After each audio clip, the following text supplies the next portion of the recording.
ఇష్టారాజ్యంగా విచ్చలవిడిగా బెల్ట్ షాపులు వచ్చాయి. పాపం మహిళలు కంటికి కడివడి ఏడుస్తున్నారు.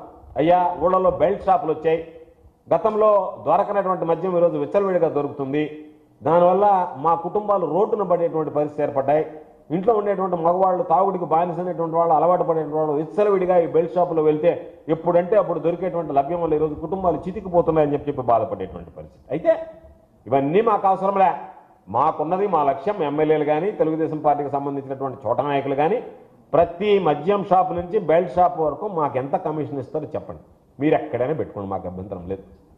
షాపుకి సంబంధించి అయితే పోలీసులు వాళ్ళ మధ్య ఈ టెండర్ల ప్రక్రియ జరగాల, ఆ టెండర్లన్నీ తెలుగు తమ్ముళ్ళకే పచ్చ చొక్కాలు వేసుకున్నటువంటి వాళ్ళకి రావాలా, కింద స్థాయి సెకండ్ గ్రేడ్ వాళ్ళు మాత్రం ఊర్లలో పెట్టాలంటే కొన్ని దగ్గర వేలం పాటలు కూడా నిర్వహించే డబ్బులు తీసుకున్నారు వాళ్ళ దగ్గర.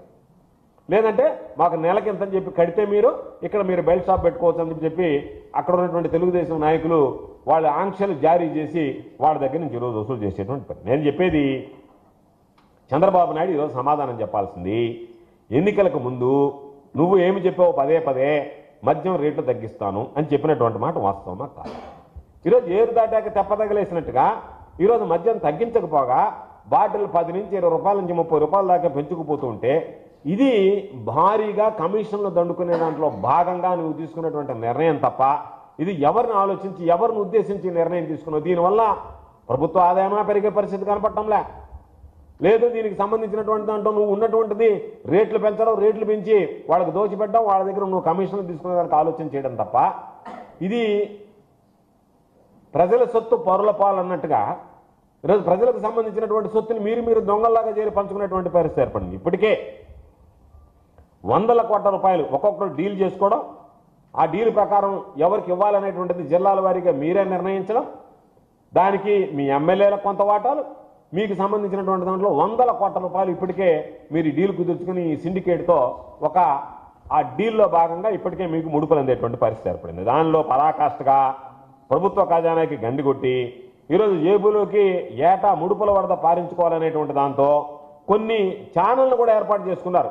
వాళ్ళు కూడా పాపం మీడియా కూడా ఏదో అద్భుతం జరిగిపోతుంది, నిన్నటిదాకా ఏమో పెంచితే ఏమో పెంచినారని మాట్లాడకుండా పాపం దుకాణదారులకు నష్టం వస్తుందంట, దానివల్ల పాపం చంద్రబాబు నాయుడు వాళ్ళని బయట వేయడానికి మందు బాబుల మీద బాధాడంట అని దాని మీద కొన్ని వార్తలు ప్రచురించడం. ఇవన్నీ చూస్తే చంద్రబాబు నాయుడికి హడావిడిగా ఈరోజు ఏఆర్టీని సవరించి అడిషనల్ రిటైల్ ఎక్సైజ్ ట్యాక్స్ ఏదైతే ఉందో దాన్ని సవరించి నిన్నటికి నిన్న ఉత్తర్వులు ఇచ్చేశాడు.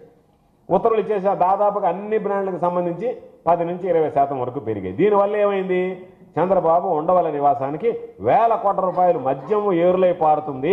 చంద్రబాబు నాయుడు ఇంటికి నోట్ల కట్టలు వరదలా పారేటువంటి పరిస్థితి ఉండవల్లి నివాసానికి, చంద్రబాబు ఉండవల్లి నివాసానికి నోట్ల కట్టలు పారేటువంటి పరిస్థితి ఏర్పడింది. విక్రయించేటువంటి ప్రతి సీసా మీద మాకున్నటువంటి సమాచారం ప్రకారం, నిర్దిష్టమైనటువంటి సమాచారం ప్రకారం, కాంక్రీట్ ఇన్ఫర్మేషన్ ప్రకారం 5 రూపాయలు ఇవ్వాలనేటువంటిది ఈరోజు ఉన్నటువంటి లిక్కర్ సిండికేట్ ఏదైతే ఉందో చంద్రబాబు నాయుడుతో లావాదేవీలు జరిపినప్పుడు కుదుర్చుకున్నటువంటి ఒప్పందము.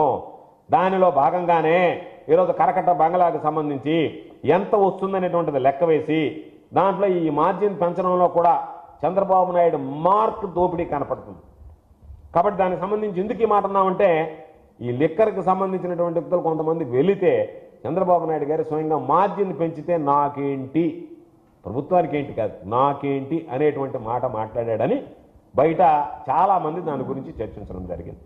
దాన్ని సూటిగానే అడిగాడనేటువంటిది మేము మాట్లాడడం కాదు, సొంత పార్టీ తెలుగుదేశం పార్టీకి సంబంధించినటువంటి నాయకులే చంద్రబాబు నాయుడు గారిని కొంతమంది మద్యం వ్యాపారులకు సిండికేట్ వెళ్ళి అడిగితే పెంచితే వచ్చేది ఏంటి, నాకేంటి లాభం అన్నట్టుగా అడిగాడయ్యా.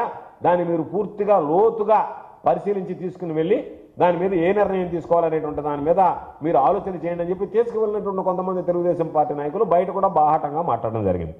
దాంతో మద్యం సిండికేట్లకి దాని వెనక చంద్రబాబు నాయుడు ఆంతర్యం అర్థమైంది కాబట్టి ఆ డీల్ అది క్లిక్ అయింది. దానిలో భాగంగా ఈరోజు దాదాపుగా 14% వాళ్ళకి మేము కమిషన్ పెంచుతాము అని చెప్పి ఈరోజు దానికి ఉత్తర్వులు ఇవ్వడం, దానికి క్యాబినెట్లో కూడా, ఎందుకంటే నేను ఒక్కడే కాదు ఈ స్కామ్లో అందరూ భాగస్వాములు కావాలి కాబట్టి మంత్రులను కూడా భాగస్వాములు చేస్తే బాగుంటుందని చెప్పి ఈ స్కామ్లో పాపం మంత్రులను కూడా భాగస్వామ్యం చేయాలనుకున్నాడేమో, క్యాబినెట్ కూడా ఆమోదం పొందారు. దాదాపుగా ఏటా మద్యం సంబంధించినటువంటి దాంట్లో 30,000 కోట్ల వరకు వస్తుందని ఒక అంచనా, ప్రభుత్వానికి ఆదాయం 30,000 వస్తుందని చెప్పి. ఈరోజు మార్జిన్ 14% పెంచినందువల్ల వచ్చేటువంటి ఆదాయంలో దాదాపుగా 3,000 కోట్ల రూపాయలు నువ్వేమో పెంచినటువంటిది వాళ్ళకి పంచావు. దానివల్ల 3,000 కోట్ల రూపాయల వరకు నష్టం వస్తుందని చెప్పి ఈరోజు ఎక్సైజ్ వర్గాలే అంచనా వేసినటువంటి పరిస్థితి. దాంట్లో ఈరోజు వాళ్ళు చెప్పేటువంటి మాట, లిక్కర్ సిండికేట్ చెప్పేటువంటి మాట 3వ వంతు చంద్రబాబు నాయుడు గారికి, అంటే ఏటా 1,000 కోట్ల రూపాయలు దీనికి సంబంధించి చంద్రబాబు నాయుడు గారికి అప్పచెప్పాలి. ఈ 2,000 కోట్ల రూపాయలు మిగతా లిక్కర్ సిండికేట్ అంటే ఏముందిలేండి, తెలుగుదేశం పార్టీకి సంబంధించినటువంటి వ్యాపారస్తులు వాళ్ళు సర్దుకునేటువంటి పరిస్థితి ఏర్పడింది. కాబట్టి 1,000 రూపాయలకు సంబంధించినటువంటి డీల్ ఆయనకి, ఈయనకి 2,000 కోట్ల రూపాయలు వీళ్ళందరూ కలిసి పంచుకోవడానికి ఒక ఒప్పందానికి వచ్చారు. కాబట్టి అప్పటికప్పుడు అదనపు రీటైల్ ఎక్సైజ్ పన్ను ఏదైతే ఉందో ఏఆర్టీని సవరిస్తూ 14% మార్జిన్ వచ్చేటువంటి విధంగా నిన్నటికి నిన్న